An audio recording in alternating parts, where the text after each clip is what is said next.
জুলাইয়ের কাছে আমরা বিশ্বাসঘাতকতা করি না। জুলাই আমাদের জীবনের এমন একটা অধ্যায় এখন, বা এমন এটা আমাদের সাথে জড়িয়ে গেছে এই স্মৃতিগুলো, যে এটাকে বাদ দিয়ে আমরা আর এখন কিছু না।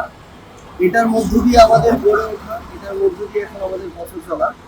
তো জুলাই আবার শুরু হলো, 12টা বেজে গিয়েছে, 12টা পার হয়ে গিয়েছে, এখন 12টা 12 বাজে।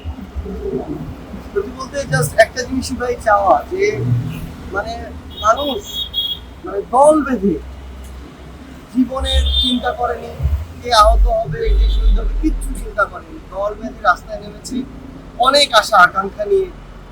আমরা যেন আমাদের জীবনের বিনিময়ে হলেও সেই আশাগুলো পূরণ করার চেষ্টা করতে পারি, এবং আমাদের দ্বারা স্বেচ্ছায় সজ্ঞানে অনেক প্রোপাগান্ডা হচ্ছে, এখন পর্যন্ত প্রমাণ হাজির করতে পারেনি, কিন্তু একটাই প্রত্যাশা যে নিজের কাছে ঠিক থাকার চেয়ে মানে আত্মতৃপ্তির কিছু নাই।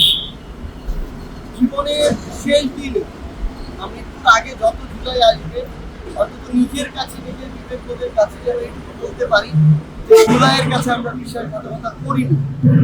অনেক নিজেদের সীমাবদ্ধতা থাকতে পারে, অপারগতা থাকতে পারে, সেটা ভিন্ন বিষয়, কিন্তু ইচ্ছাকৃতভাবে জুলাইয়ের সাথে বিক্রয় করা, এটা যেন কোনোদিন না করা হয়।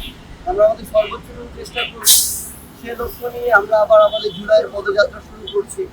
আমাদের যে সহযোদ্ধারা আমাদের ডাকে, আমাদের উপর আস্থা রেখে রাজপথে নেমেছিল, আমরা এখন তাদের কাছে যাচ্ছি, তাদের দুয়ারে যাচ্ছি, তাদের কথা শুনতে, তারা কি চায়, আমরা যেন তাদের এই কথাগুলোকেই আগামীর বাংলাদেশে আমাদের ইশতেহার হিসেবে তৈরি করতে পারি, এবং সেগুলো বাস্তবায়ন করাই যেন আগামীর আমাদের ব্রত হয়।